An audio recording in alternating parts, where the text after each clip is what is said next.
¿Qué pasaría si te dijera que tras la deslumbrante riqueza de una de las ciudades más grandiosas de la historia, se esconde un legado de sufrimiento inimaginable? Bienvenido a Potosí, donde se amasaron fortunas y se rompieron vidas. Corre el año 1548 y te encuentras en el bullicioso corazón de Potosí, una ciudad rebosante de vida y oportunidades. Pero bajo esta apariencia de prosperidad, se esconde un oscuro secreto. Puede que hayas venido por la fortuna, pero no te irás igual, porque Potosí te arrebatará algo, ya sea tu alma o tu propia fuerza vital. No importa, esta es una historia de avaricia, miseria y el precio del imperio, una historia de cómo una de las ciudades más grandiosas de la historia se convirtió en sinónimo de desamor. Y al final entenderás por qué llaman a Potosí la ciudad que el dinero no puede comprar. Potosí se encuentra en lo alto de la cordillera de los Andes, en lo que hoy es Bolivia, fundada por conquistadores españoles en el siglo XVI. La historia de la ciudad está intrínsecamente ligada al Cerro Rico de Potosí, la rica mina de plata que trajo consigo riquezas incalculables y un sufrimiento inconmensurable. Al explorar las calles empedradas, las imponentes catedrales y las señoriales mansiones de la élite, observará el marcado contraste entre la opulencia de unos pocos y la pobreza desesperada de la mayoría. La plata extraída de Potosí abastecía las arcas de España y contribuía significativamente al comercio mundial de la época. De hecho, se decía que, en su apogeo, la mina producía la mitad de toda la plata del mundo. Pero para la población indígena obligada a trabajar en las minas, la vida era una miseria inimaginable. La fuerza laboral, compuesta en su mayoría por indígenas esclavizados, soportaba condiciones laborales terribles, tratos brutales y una alta tasa de mortalidad. El aire estaba impregnado de un olor a sudor, polvo y muerte. Al contemplar las fauces abiertas de las minas de plata, casi se pueden oír los gritos angustiados de los mineros resonando en los túneles. La corona española y los encomenderos, los señores locales que controlaban las minas, se enriquecieron enormemente. Sin embargo, la gran mayoría de las ganancias dejaron a las minas con solo unas pocas migajas. La plata extraída no les trajo riqueza, sino que los condenó a una vida de indigencia. Permítanme contarles sobre Casimiro de Cabañas, un hombre común atrapado en circunstancias extraordinarias. Nació en un mundo de plata y sombras. Es el año 1789 y están caminando por las calles de Madrid, España. La ciudad rebosa actividad y el aire está impregnado del aroma de naranjas, castañas asadas y pan recién hecho. Ante ustedes se encuentra el Palacio Real de Madrid, sede de la monarquía española. Dentro de estos opulentos muros, el rey Carlos III se sienta en su trono, adornado con joyas y galas. Es un símbolo de poder y privilegio. Verán, el rey acaba de recibir un regalo, un magnífico cáliz de plata elaborado en el corazón mismo del Cerro Rico de Potosí. Lo que no sabe es que este cáliz no es solo un símbolo de riqueza, sino un recipiente de tragedia. Es una manifestación física de la miseria y el sufrimiento que alimentaban las arcas de su reino. De vuelta en Potosí, Casimiro trabaja incansablemente en las minas de plata, soportando un trabajo agotador y la constante amenaza de muerte. Su vida es un ciclo de trabajo duro y desesperación, mientras él y sus compañeros excavan en las entrañas de la tierra. Extraen el metal precioso que enriquecerá a los reyes, todo ello mientras soportan penurias inimaginables. Casimiro sueña con una vida mejor, con la esperanza de un futuro libre de las ataduras de las minas. Pero por ahora debe continuar su trabajo, alimentando el motor del imperio que lo mantiene atrapado en una vida de servidumbre. Al contemplar la majestuosa fachada del Palacio Real de Madrid, es inevitable preguntarse por las historias que se esconden tras los tesoros que alberga. El cáliz de plata reposa sobre la mesa del rey, un testimonio silencioso del sufrimiento que representa. Y en lo profundo de las minas de Potosí, Casimiro continúa su incesante labor, ajeno a la lujosa vida que su trabajo contribuye a crear. Ahora avancemos rápidamente hasta 2023. Estás en la Plaza 10 de Noviembre de Potosí, Bolivia, rodeado del ajetreo de la vida cotidiana. Frente a ti se encuentra la imponente estructura de la Casa de la Moneda. Este edificio histórico desempeñó un papel vital en la producción y distribución de monedas de plata, pero hoy, su grandeza se yuxtapone con la dura realidad de quienes vivieron y trabajaron aquí durante la época colonial. Dentro de estos mismos muros, indígenas esclavizados eran puestos a trabajar. Sus manos y cuerpos soportaban el peso de la labor necesaria para convertir la plata bruta en relucientes monedas. Su sudor y sufrimiento se plasmaban en cada pieza de moneda sellada con el sello del Imperio Español. Al recorrer los pasillos de la Casa de la Moneda, casi puedes sentir el peso de su desesperación flotando en el aire. La Casa de la Moneda de Potosí no era solo un lugar de comercio, sino un símbolo de la extracción de riqueza que moldeó la historia de la ciudad. Representaba la codicia insaciable de las potencias coloniales y el trágico impacto que tuvo en la población indígena. Cada moneda acuñada aquí era un recordatorio del costo humano del imperio.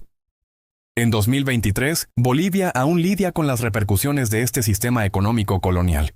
El país enfrenta desafíos como la desigualdad de ingresos, la escasez de oportunidades económicas y un legado de explotación que sigue resonando. La historia de Potosí sirve como un duro recordatorio del lado oscuro de la creación de riqueza y la importancia de reconocer y abordar las injusticias del pasado. Al explorar sitios como la Casa de la Moneda, podemos aprender de la historia y trabajar por un futuro más equitativo. Bienvenidos a la Iglesia de San Francisco, un lugar de culto y reflexión en el corazón de Potosí. Pero al entrar, se dan cuenta de que esta iglesia no es simplemente una casa de Dios. Es un mausoleo de recuerdos.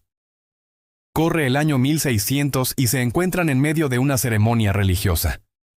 El aire está cargado de incienso y el sonido de los cánticos llena el santuario. Pero hay un trasfondo sombrío en el proceso. El fraile español que oficia la misa está atormentado por los horrores que presencia a diario en Potosí. Ve los cuerpos destrozados y las almas vacías de quienes han sido devastados por las duras realidades de la vida en la ciudad de La Plata. Sin embargo, continúa predicando las enseñanzas del amor y la compasión, con la esperanza de ofrecer algún consuelo en un mundo de miseria. La iglesia se convierte en un lugar donde se reconoce el dolor y el sufrimiento de la población indígena, incluso si la sociedad en general permanece indiferente. Pero la historia no termina ahí. La plata de Potosí también se abrió camino en los altares y adornos de iglesias de toda Europa. Catedrales como la Catedral de Sevilla y la Catedral de Florencia se adornaron con plata de estas minas, convirtiéndose en símbolos tanto de fe como de explotación. En el siglo XXI, la Iglesia de San Francisco se erige como un poderoso símbolo de la memoria. Es un lugar donde el legado de la plata de Potosí se entrelaza con la fe, el dolor y la resiliencia del espíritu humano. Los sermones del fraile resuenan a través de los siglos, recordándonos la necesidad de empatía y justicia en un mundo que aún lidia con las consecuencias del colonialismo. Bienvenidos a la Compañía de Jesús, una iglesia jesuita que domina el horizonte de Potosí. Su majestuosidad es un claro recordatorio del poder y la influencia de la iglesia durante la época colonial. Pero al acercarse se percibe que esta iglesia esconde más de lo que se ve a simple vista.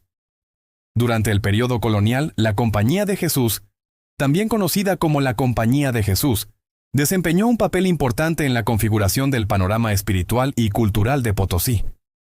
La iglesia fue un centro de autoridad religiosa, educación y control social, reflejando los valores y ambiciones del imperio colonial español. La presencia de la orden en Potosí fue un rasgo definitorio de la vida religiosa y cultural de la ciudad. Sus instituciones educativas impartían a la juventud indígena un currículo europeo, a menudo en detrimento de sus lenguas y costumbres nativas. Esta imposición cultural buscaba convertir e integrar a la población indígena al sistema colonial. Sin embargo, la influencia de los jesuitas se extendió más allá de la instrucción religiosa. Participaron activamente en el sistema de encomiendas, que les permitió explotar la mano de obra de las comunidades indígenas en las minas de plata. Esta participación en las actividades mineras planteó interrogantes sobre el papel de la iglesia en la perpetuación del mismo sistema de opresión que se suponía debía desafiar. Al contemplar la imponente fachada de la Compañía de Jesús en la actual Bolivia, el doble legado de la Iglesia es evidente. Se erige como símbolo de la influencia histórica de la Iglesia Católica en la región y como recordatorio del complejo papel que desempeñó en la configuración del panorama cultural y económico del Potosí colonial. Y por último, bienvenidos al Cerro Rico de Potosí, la legendaria montaña de plata que enriqueció a Potosí. Ante ustedes se alza una colosal ladera cubierta de montículos de roca desechada. Su apariencia es casi mítica, como sacada de una leyenda.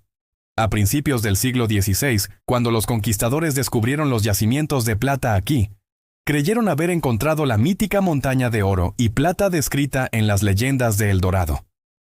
El nombre Potosí proviene del quechua y significa montaña de plata. Desde sus humildes orígenes, la mina se expandió rápidamente, excavando cada vez más profundo en la tierra, dando lugar a un laberinto de túneles que se extendían kilómetros. A medida que uno se adentra en la mina, se encuentra con la dura realidad de las condiciones de trabajo. El aire está impregnado de un olor a polvo y descomposición. Y la tenue luz de las lámparas revela las oscuras y húmedas paredes de los túneles. Los mineros que trabajaban aquí estaban sometidos a un trabajo agotador y a condiciones peligrosas. El Cerro Rico de Potosí no solo era una fuente de riqueza, sino un lugar de miseria y sacrificio. Los trabajadores indígenas soportaban condiciones atroces, mientras se adentraban en las profundidades de la montaña en busca de plata. La riqueza generada aquí tuvo un profundo impacto en el curso de la historia, moldeando la fortuna de los imperios y dejando una huella imborrable en la economía mundial. La verdadera historia de la plata de Potosí es una de opulencia y tragedia a la vez. Una historia de avaricia, explotación y el coste humano del imperio. Gracias por acompañarme en este viaje a través de las historias ocultas de Potosí. Espero que hayan profundizado en el legado de la ciudad y el impacto duradero de la plata que la hizo famosa. Recuerden, cada pieza de riqueza brillante tiene una historia, y a veces es mejor dejar esas historias enterradas. Hasta la próxima, sigan explorando y mantengan la curiosidad.